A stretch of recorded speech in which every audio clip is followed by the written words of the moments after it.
Perfect. And now, so now to go over the center console. So in the center console, you will actually notice that it will pull back. There is a small latch. When you pull it back, and then it will flip up. A really nice kind of creative way to be able to put together that center console. But you will notice in the front, you do have your USB, as well as in the back here, you have an SD card, which will be where your navigation is. The navigation is standard on the GT and up. However, it is sold as an accessory regardless of where, as well as your regular 12 volts plug-in.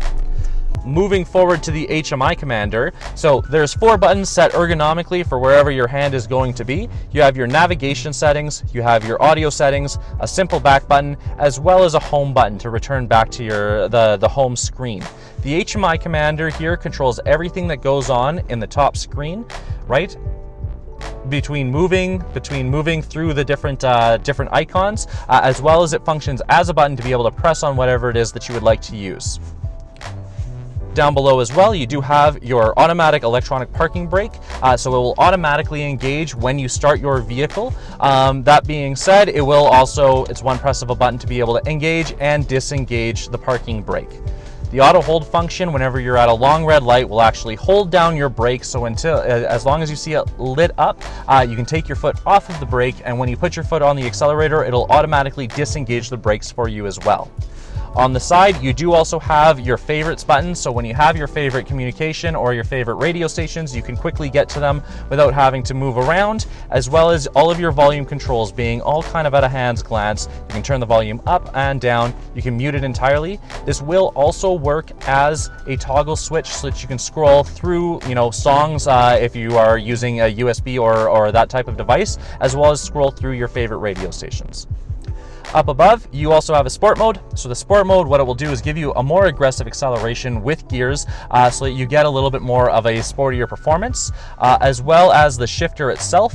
The shifter has a slapstick mode, no different than the paddle shifters on the steering wheel. If you move it into the manual mode, you can actually manually shift the gears yourself so that you can have a little bit more of a sporty drive. Should you ever bump it into that manual mode, you can bump it back and it will automatically shift back into the regular drive. And lastly, on the very front of your shifter, you will notice that there's a little tab here. Should the vehicle ever need to be moved but not able to be started, you're able to actually open that up and press on a tab. It's called a shift lock. Put it into neutral so you're able to transport the vehicle however you need to without the vehicle needing to start. Wonderful. So now moving from the shifter upwards, we've got our Hvac system. So on the GT premium trim level, you do have your dual climate control. So on both sides, I can adjust whatever temperature that each side would like. It will split through the vent so that one side can be colder, one side can be warmer. That being said, if you are ever driving by yourself, you don't need to worry about the other side's climate. You can press the sync button. It will automatically sync back to whatever the driver has set. You can turn off the climate settings entirely by simply pressing the power button there, or adjust the fan speed by going up and down. Your AC button is right there to turn on and off.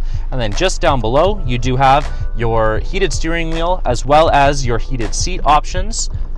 On the exact opposite side, you have it for the other side, of course. And then you do have your front and rear defroster.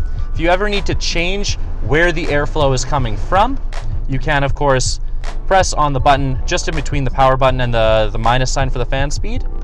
And then over on the other side is where you adjust the airflow within the car.